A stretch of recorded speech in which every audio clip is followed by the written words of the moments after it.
Bismillahirrahmanirrahim. Assalamu alaikum. Today, inshallah, we will start a new topic which is mediastinum.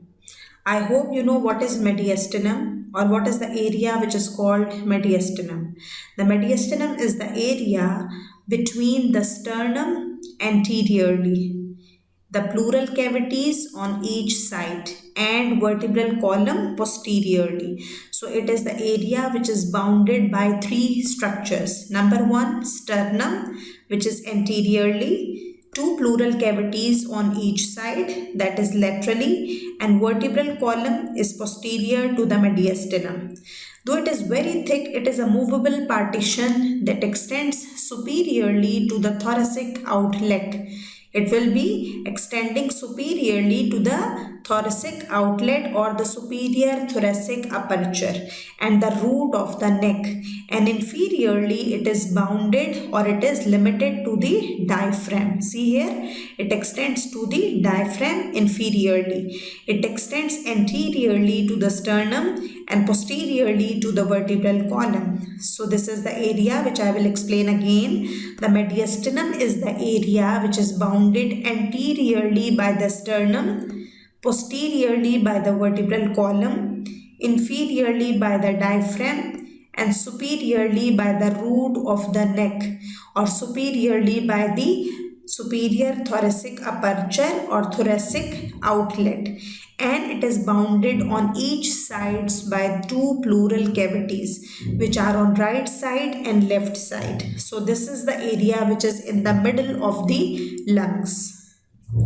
These are the contents of mediastinum. See here, the remains of thymus. Thymus is a gland, okay? It is present in mediastinum, heart and large blood vessels. You can see here, heart and all large blood vessels. Trachea, see here, this is trachea. This is esophagus. There will be thoracic duct and lymph nodes, the vagus nerve, phrenic nerve, and sympathetic trunk. All these are the contents of mediastinum. All these are the contents of mediastinum.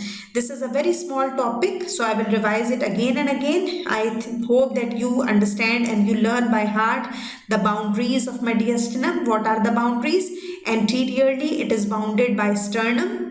Posteriorly, it is bounded by vertebral column. Superiorly, it is bounded by root of neck. Inferiorly, it is bounded by diaphragm, and on each side by two pleural cavities. These are the contents of mediastinum as a whole. Before, we have divided the mediastinum into two main divisions. The contents of mediastinum are the remains of thymus, heart, large blood vessels, trachea, esophagus, thoracic duct, all lymph nodes, the vagus nerve, phrenic nerve, and the sympathetic trunk. So all these will be the contents of mediastinum. See here the mediastinal area is very clear. On each side there are two pleural cavities. See here, these are two pleural cavities with lungs on each side. Inferiorly there is diaphragm. This is diaphragm. Superiorly we have a root of neck or superior thoracic aperture. Anteriorly we will have the manubrium sterni and the body of sternum, and behind or posteriorly we have the vertebral column. So these are the boundaries of the mediastinum and the contents of mediastinum. The mediastinum can be divided into two main divisions. One is called as superior mediastinum and one is called as inferior mediastinum. See here, the area above a line which is an imaginary line which is drawn from the sternal angle in front to the lower border of the fourth thoracic vertebra behind. See here, we have drawn an imaginary line. This is called as imaginary line which is drawn from the sternal angle or the angle of Lois anteriorly to the lower border of the fourth thoracic vertebra posteriorly. This line will divide the whole mediastinum into two. One is superior mediastinum which is above this imaginary line, and one is inferior mediastinum which is below this imaginary line. Okay, this line is called as transverse thoracic plane. Transverse thoracic plane. This line is from the sternal angle anteriorly to the lower border of the fourth thoracic vertebra posteriorly. The above mediastinum, which is above this line, is called as superior mediastinum, and the mediastinum which is below this line is called as inferior mediastinum. See here again, this is the divisions, or this is the diagram which is showing the division of the mediastinum. See here, anteriorly we have sternum and manubrium. Okay, we will draw an imaginary line which will cross through the sternal angle. So it is crossing through the sternal angle and passing behind to the lower border of the fourth thoracic vertebra. So the area which is above the line is called as superior mediastinum, and the area which is below the transverse thoracic plane is called as inferior mediastinum. Okay, same here, same diagram has been shown here. These are the contents of mediastinum. This is heart with the pericardium. All great blood vessels are here. These are pulmonary veins. This is bronchus. Okay, this is pulmonary artery. Here they have shown the descending thoracic aorta. So all these great blood vessels, they are present in the mediastinum. This plane, which is the transverse thoracic plane, is a noteworthy landmark. This is a noteworthy landmark that it marks the several key structures. Okay, this is very important plane. This plane is called as transverse thoracic plane.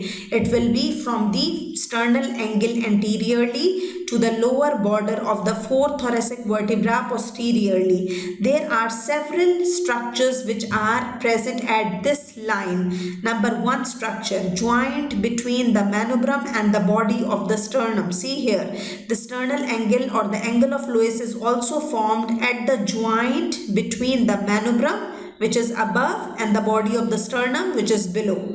Number two, second costosternal joint, that is the second rib and the second costal cartilage, they are articulating with the sternum here. So this is at the level of second costosternal joint. Number three, there is demarcation. See here, I am showing with the cursor. There is demarcation between the ascending aorta and the arch of aorta. That is, the ascending aorta will finish at this line and the arch of aorta will begin at this line. Then similarly, the arch of aorta will also finish at this line and the descending thoracic aorta will start at this line. So what is happening to aorta at this line? Ascending aorta is finishing, arch of aorta is starting, then arch of aorta is finishing, then descending thoracic aorta is starting here. So this is demarcation between the arch of aorta and the descending thoracic aorta also. Then the trachea will bifurcate at this point. See here, there is a trachea in the middle and this trachea will divide into bronchi. Okay, the primary principal bronchi at this line. So this is the demarcation of the bifurcation of trachea. The bifurcation of trachea is a point which is called as carina. Then this will be the level of left primary bronchus, which is shown at this line. Then at last there is the intervertebral disc, which is of T4. That is the intervertebral disc between T4 and T5. So this is T4 intervertebral disc, which is present at this line. So this line is very, very important. Remember here, this line is called as transverse thoracic plane. It is a line which is bounded anteriorly by sternal angle, posteriorly by the lower border of the fourth thoracic vertebra or the intervertebral disc between the fourth and fifth thoracic vertebra, and this line will demarcate many structures. What are the structures? See here these structures are written. So you have to learn these structures by heart because this question is usually asked in Viva. Then the inferior mediastinum, see here in this diagram, there is the superior mediastinum above the sternal angle and inferior mediastinum below this transverse thoracic plane. This inferior mediastinum is again divided into three parts. The part which is bounded or which is bounded by heart and pericardium, this part or this portion of the mediastinum is called as middle mediastinum. The area of inferior mediastinum in which the heart and pericardium is present is called as middle mediastinum. This middle mediastinum or the heart and pericardium, they are dividing the inferior mediastinum into three parts: anterior, middle and posterior. The part in which the heart is present is called as middle mediastinum. The area which is anterior to the middle mediastinum is called as anterior mediastinum, and the area which is behind the heart or the middle mediastinum is called as posterior mediastinum. This is very, very important. See here, again I will repeat, anterior mediastinum is in between the sternum and heart. Then middle mediastinum is the area in which the heart and pericardium is present. Then posterior mediastinum is the area which is in between the heart and the vertebral column. So these are the divisions of inferior mediastinum. What are the divisions of inferior mediastinum? Anterior, middle and posterior mediastinum. Now, there will be introduction or there will be some points for every mediastinum. So, this is superior mediastinum. See here, this is the part of the superior mediastinum. This will be above the transverse thoracic plane, okay, or above the sternal angle or the angle of the loess. Behind there will be 4 thoracic vertebral lower level. Okay, so in this mediastinum there are many structures which are present. Number 1 will be thymus. There are large veins. Can you see these veins? This is upper part of the superior vena cava. Okay, then there will be brachiocephalic vein, right brachiocephalic and left brachiocephalic vein. Then there will be large arteries. See here, large arteries are present. What are the names of these arteries? These are the common carotid arteries and subclavian arteries. Common carotid, this is common carotid artery which is going in neck, and this is subclavian artery which will go in the arm. So these are the large arteries which are present here. Then there will be trachea. See here, this is trachea which is present in the superior mediastinum. Then there will be esophagus which is behind the trachea. Then there is thoracic duct which is present here, and sympathetic trunk. There will be sympathetic trunk which is shown in this diagram, which is present in the superior mediastinum. So again I will repeat, the superior mediastinum is bounded in front by the manubrium sterni and behind by first 4 thoracic vertebra. So T1, T2, T3 and T4 are present behind the superior mediastinum. This topic is very, very important. SCQ will come from this topic. In MCQs there will be many stems from this topic, and in Viva also this topic is asked. So please remember all these points. That is, what is mediastinum? How many divisions of mediastinum are there? How many divisions of inferior mediastinum are there? And what are the contents of each mediastinum? Contents of superior mediastinum, contents of anterior mediastinum, contents of middle and contents of posterior mediastinum. So this is inferior mediastinum now as a whole, because inferior mediastinum will again be divided into 3 parts: anterior, middle and posterior. In this lecture we are reviewing the mediastinum only. Then afterwards we will go in detail in every type of the mediastinum. So these are the contents of inferior mediastinum. Thymus, it will be in the superior as well as in the inferior mediastinum, which will be in the anterior part of the mediastinum. Then heart and pericardium, which is in middle mediastinum. Then there is esophagus and thoracic duct, which will be in the posterior mediastinum. There is descending thoracic aorta in the posterior mediastinum and sympathetic trunk. So these are the contents of inferior mediastinum as a whole, because afterwards these structures will be present in maybe in the anterior or middle or posterior mediastinum, but collectively this anterior, middle and posterior is called as inferior mediastinum. The inferior mediastinum is bounded in front by the sternum. See here, it is bounded in front by the sternum and behind by lower 8 thoracic vertebra, that is from T5, 6, 7, 8, 9, 10, 11 and 12. So lower 8 thoracic vertebra are present posterior to the inferior mediastinum and sternum is present anteriorly. Above there is transverse thoracic line or the sternal angle.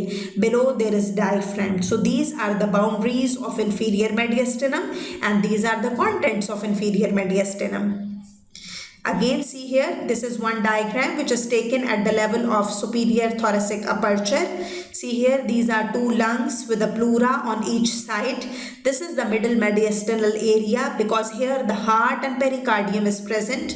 Anterior to the heart, this area is called as anterior mediastinum. This is middle mediastinum in which the heart is present, and behind the heart and pericardium this area will be called as posterior mediastinum in which the esophagus is present, azygous vein will be present, aorta, descending thoracic aorta will be present, there will be thoracic duct, there will be sympathetic trunk and it is bounded posteriorly by the vertebra. So in this diagram you can understand the boundaries of mediastinum, they are very clear. Again I will repeat, anteriorly there is sternum, then when we will go from anterior to posterior, so there is sternum, then there is anterior mediastinum, very narrow small anterior mediastinum, then there is middle mediastinum in which heart and pericardium is present and some of the great vessels are present which are coming out or going inside the heart. Then there is posterior mediastinum which is behind the heart. In the posterior mediastinum we have the azygous vein, we have the esophagus, we have the descending thoracic aorta and it is bounded posteriorly by the vertebral column.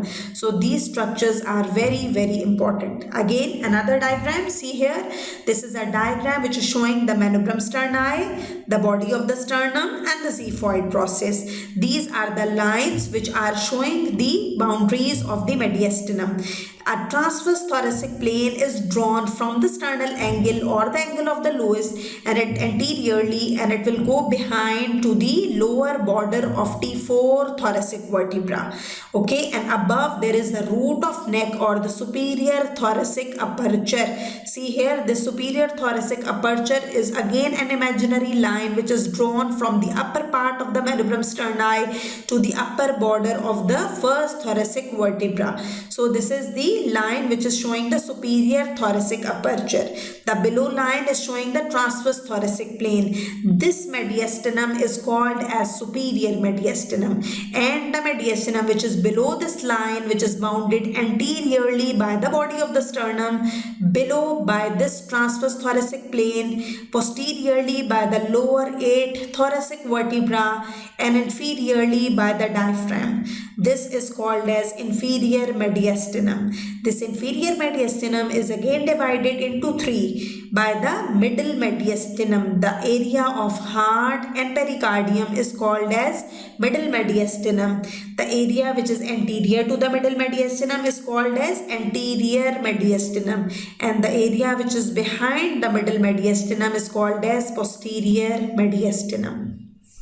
Again another diagram in which they have shown the mediastinum and they have shown that on each side there are pleura and the lungs on right side and left side. Anteriorly there is sternum, posteriorly there is vertebral column, and this area in middle, this is called as mediastinum. Now this was the introduction of mediastinum. I have told you the most important points which you have to remember. Okay, number 1, what is mediastinum?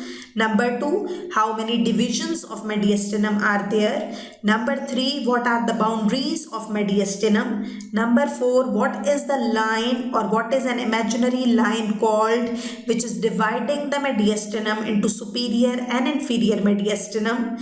Number 5, that what is the area or what is the part which is dividing the inferior mediastinum into 3 divisions: anterior, middle and posterior. So it is the middle mediastinum which is enclosing the heart and pericardium, which is dividing the inferior mediastinum into 3 divisions: anterior, middle and posterior. So this was the introduction of mediastinum. Now we will cover some of the clinical applications. Number 1, deflection of mediastinum. We have discussed this deflection of mediastinum in the lecture of lung also, in pneumothorax. In the cadaver, the mediastinum is an inflexible fixed structure because of the hardening effect of the preserving fluids. However, in the living, it is very mobile. The lungs, heart and the large arteries are in the rhythmic pulsation, and the esophagus distend with each bolus of the food passes through it. If the air, see here in this diagram now, if the air enters the pleural cavity, which is a condition which is called as pneumothorax, the lung on that side will immediately collapse and the mediastinum, which is the middle area, is displaced to the opposite side. This condition reveals itself by the patient being breathless and a state of shock. On examination, the trachea and the heart are displaced to the opposite side. This is called as deflection of mediastinum or mediastinal shift. This is called as mediastinal shift. Now there is another condition which is called as mediastinitis. Itis means inflammation. So there are some structures which are making up the mediastinum are embedded in loose connective tissue that is continuous with that of the root of the neck. Thus it is possible for a deep infection of neck, that is, if there is a deep infection of neck, to spread radially into thorax, producing the mediastinitis. Penetrating wounds of the chest involving the esophagus may produce a mediastinitis. In esophageal perforations, air escapes into the connective tissue spaces and ascend beneath the fascia to the root of neck also, producing the subcutaneous emphysema. So this inflammation of mediastinum is also very important. Now there is another condition which is called as mediastinal tumor or cyst. See here in this diagram, there is the mediastinal tumor or there is a cyst, and there is lymph node enlargement also. Because many structures are crowded together within the mediastinum, because heart is present, great vessels are present, so their functions can be interfered by the enlarging tumor or any organ which is enlarging in the mediastinum. If there is a tumor of the left lung, it can readily spread to involve the mediastinal lymph nodes, which on enlargement may compress the left recurrent laryngeal nerve, which is a branch of vagus nerve. And when there is compression of the left recurrent laryngeal nerve, there will be paralysis of the left vocal folds, and there will be hoarseness of voice. Number 2, an expanding cyst or tumor can partially occlude the superior vena cava also. If there is compression or occlusion of superior vena cava, so what will happen? There will be severe congestion of the veins of the upper part of the body, because all veins of the upper part of the body, they are draining the deoxygenated blood from the upper part of body into the superior vena cava. So if there is superior vena cava compression, all great veins of the upper part of the body will be congested or they will be dilated. Okay. Or if there is any other pressure effect can be seen on sympathetic trunk, phrenic nerve, trachea, main bronchi or esophagus. It means that if there is any tumor of the mediastinum or there is any cyst, it can compress other structures. Okay, it can compress the recurrent laryngeal nerve, it can compress phrenic nerve, it can compress superior vena cava or trachea or bronchi or esophagus, and which will produce the symptoms. Now, there is a procedure which is called as mediastinoscopy. There is one instrument which is called as mediastinoscope, which is inserted through a small cut, okay, in the neck. And this mediastinoscope is passed to see the internal structure of trachea or many other problems. This mediestinoscopy is a diagnostic procedure whereby specimens of tracheobronchial lymph nodes are obtained without opening the pleural cavities. A small incision is made in the midline in the neck just above the suprasternal notch, and the superior mediastinum is explored down to the region of bifurcation of trachea. The procedure can be used to determine the diagnosis and degree of the spread of carcinoma of the bronchus. Now, this is the summary. We have discussed the mediastinum. There are two types or two divisions of mediastinum. One is superior, one is inferior. We know the boundaries of superior mediastinum. It extends inferiorly from the superior thoracic aperture to the horizontal plane that includes the sternal angle anteriorly and the junction of or the intervertebral disc of T4 and T5 vertebra posteriorly. This plane is called as transverse thoracic plane. The inferior mediastinum is in between the transverse thoracic plane and the diaphragm, and it is further divided by the pericardium and the heart into anterior, middle and posterior mediastinum. The pericardium and the contents and the great vessels, they are present in the middle, and the area which is anterior will be present in the anterior mediastinum, and the structures which are posterior to the middle mediastinum are present in the posterior mediastinum. Okay, this was the lecture for the introduction of the mediastinum, its divisions and its contents. Thank you very much.